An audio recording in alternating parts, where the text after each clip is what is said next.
Hi everyone, welcome back to Mentor Monday. For those of you who don't know me, my name is Lisa Ireland and I'm an Australian author of contemporary fiction with 6 commercial fiction books published so far.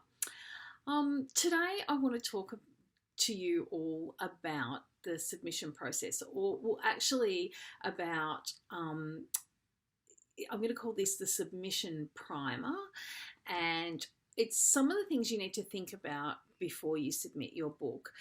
And I'm not just talking about to an agent or to a publisher, but I'm talking across the board. If you're going to submit your manuscript anywhere, whether it be to a competition or whether it be to a New York agent, there are some things that you need to consider first. And I've actually had a few questions about the submission process. So I'm going to try and quickly cover those today. I'm not going to go too much into detail about query letters today. So if that's what you're looking for, this is not the right video.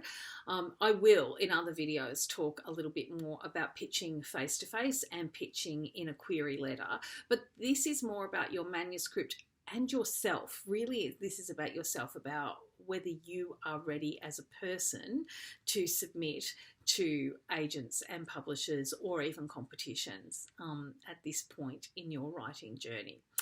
So I'm going to start with when are you ready to submit to a competition? So I think if you're happy with your manuscript, if you have done a couple of drafts, and often competitions don't ask for the whole manuscript. They might be asking for the first few chapters, or maybe even just the first few pages, or there are some competitions where the whole manuscript is required. These are the things that you should take into consideration. Number one, is the manuscript finished?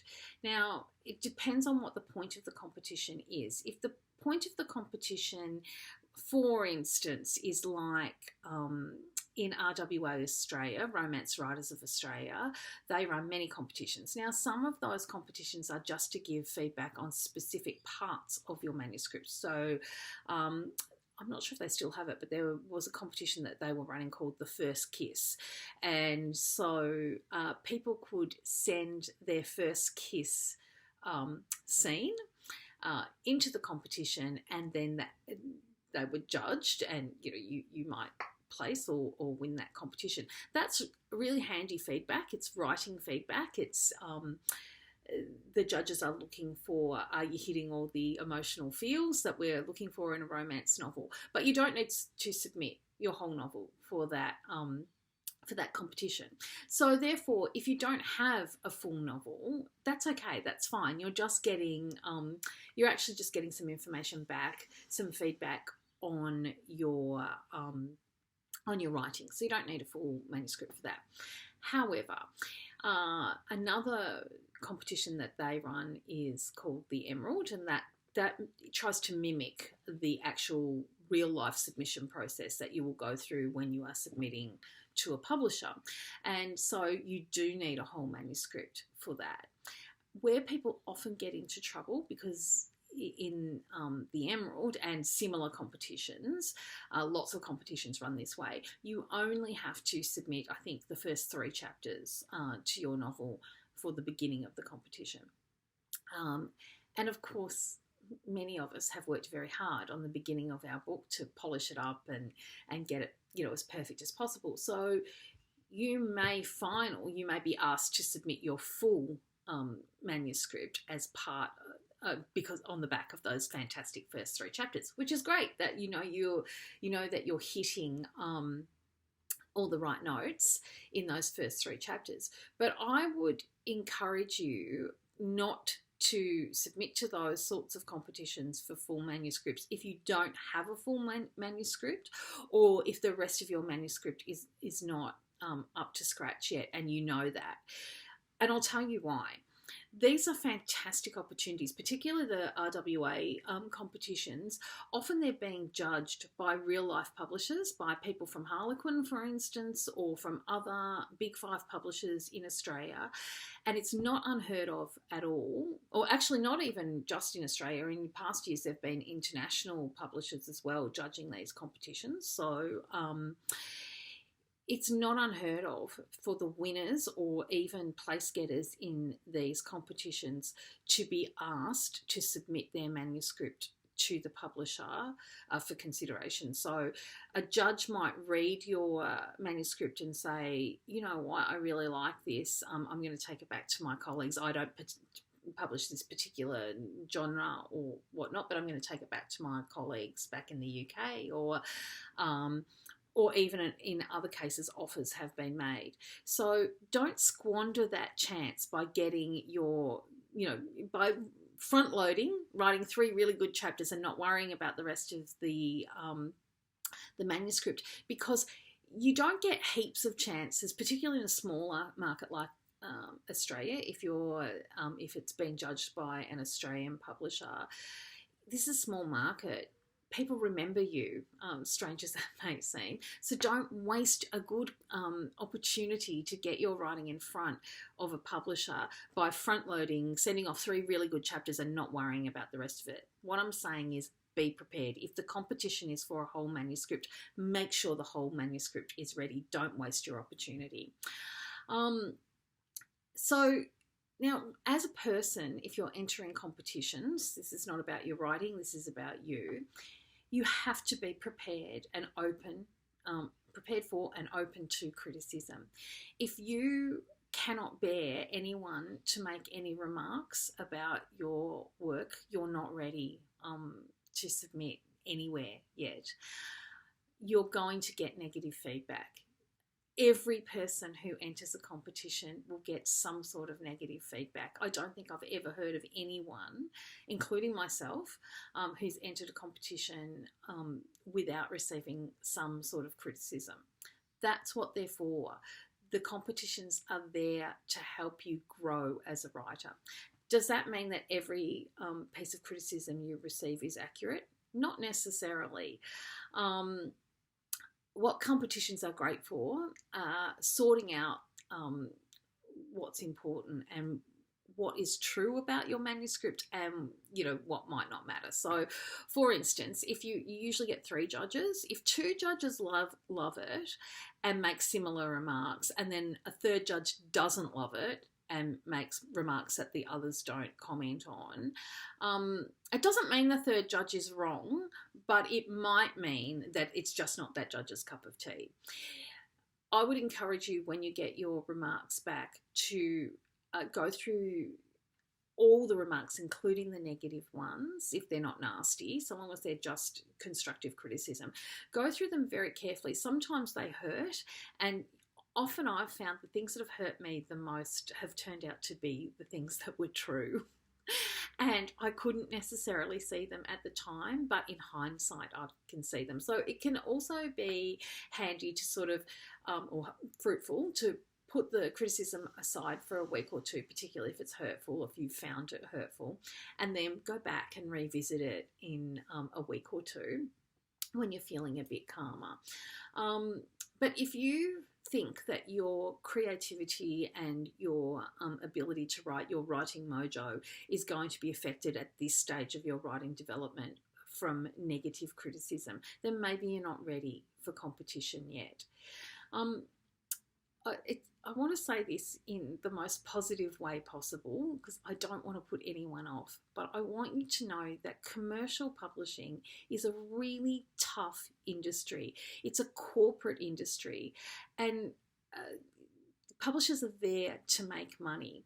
Competitions are there to prepare you for submission, and in every situation, every submission situation, it might feel like it because our work is personal to us. So it might feel like it's personal, but to the person critiquing, it's not. They're just objectively looking at a piece of work as to whether it, in competition, whether it's worth winning, and once you get further down the track, submitting to publishers or agents, they're looking at, is this commercially marketable? Can we make money out of this piece of writing? So it's not even necessarily a reflection on your writing a rejection when you get to the publisher or agent stage. It's a commercial decision. If you are going to have a breakdown every time someone rejects you, and that's hard, I get it, it's awful. But if every time someone says something negative about your writing, if you are going to be incensed and feel a sense of injustice and be defensive and argue the point, you're not ready to submit yet, and you do yourself a favour. You'll need to spend some time working on dealing with that before you enter the fray, because even once you are published, criticism comes hard and fast all the time, and you have to be able to cop it, or you'll never survive in the industry. So, and that sounds really negative, and it's not, because it's not meant to be, because there's lots of fantastic, wonderful things, and you get lots of great feedback as well. But I do see, and I understand when it's very new writers, but I do see some writers who've been writing for years and who consistently turn up in online groups complaining about the injustice of the feedback they're getting. And I think that perhaps they just they don't understand that it's part of the industry, and you don't have to take every single piece of criticism on board. You really don't. But you do have to accept that it's going to happen, and not allow yourself to be dragged down by it. I guess that's what I'm trying to say. You need to kind of toughen up. You don't have to accept the criticism always, because it's not always right, but you do have to be able to be a bit resilient to it. Okay, so this is going on as usual, longer than I had anticipated. Another thing that you need to be ready for, or need to have got your head around before you submit, is this idea that somebody is going to steal your ideas. It actually quite perplexes me that this is one of the most common questions I'm asked, either when writers, aspiring writers, contact me via email, or whether at library talks aspiring authors come up, and this question comes up again and again and again. And I'm going to say to you now that, in my opinion, this is not an issue. People stealing your idea, particularly from a publishing house, it just does not happen. Or if it does happen, it's so rare that I've never heard of it after years being involved in the industry. One of the things I think that confuses people is that often similar books come out around about the same time, so books that cover similar topics. That is not someone stealing somebody else's idea.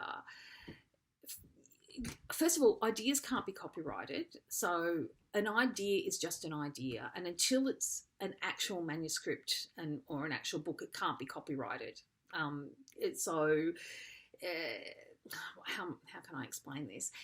Your idea is going to be, if you and I have the same idea, exactly the same, which is highly unlikely, but if we have exactly the same idea, it's still going to be written differently, because you write the way you do and I write the way I do. I've got my voice, you've got your voice. What's important to you to convey in a manuscript is not going to be the same as what's important to me. So even if two writers set out, were given by a publisher a prompt, were given a writing prompt and said, this is the idea I want you to write, and gave it to two authors, the books would be vastly different. So that's the first thing. Ideas are not books. Number two, this is a professional corporate industry. People at publishing houses are not in the business of stealing ideas and giving them to somebody else. Like I was asked recently if that's a problem.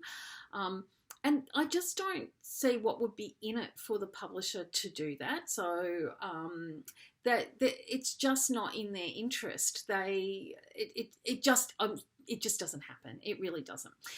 Now, at the lower down level, if you're talking about people stealing your ideas from critique groups or online, I would be a little bit more careful about if you don't know people personally, or if you're actually, rather than talking about ideas, but if you're actually posting your work in a group online, I would refrain from doing that. I would refrain from publicly posting, even if it's in a private group. I would refrain from publicly posting pages for critique. You can email someone individually, that's a different thing, but posting them in a group is not a good idea for several reasons.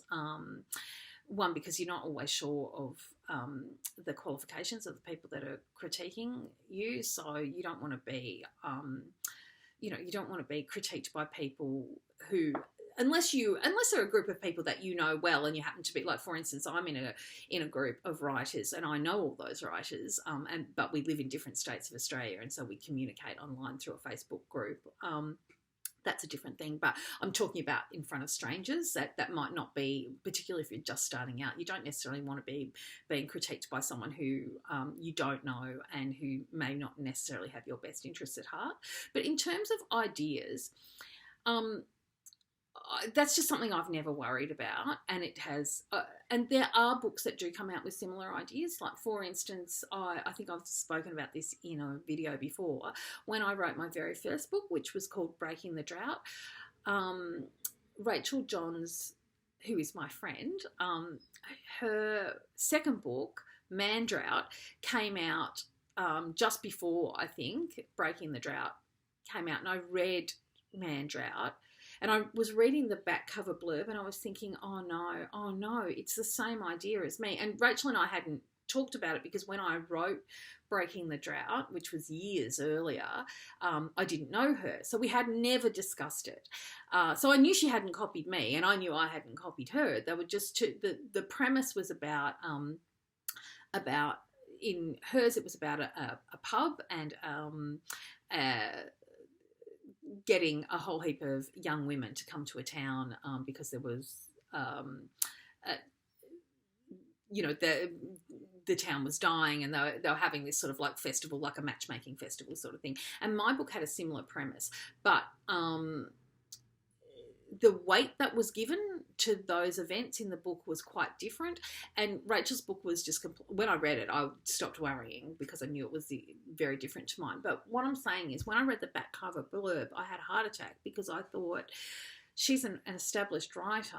I'm a brand new writer. People are going to think I copied her. And so straight away emailed her and said, look, I need to tell you this. My book that's coming out has got a very similar premise. And she said, what I'm now going to say to you is that, she said, don't even worry about it. It happens all the time.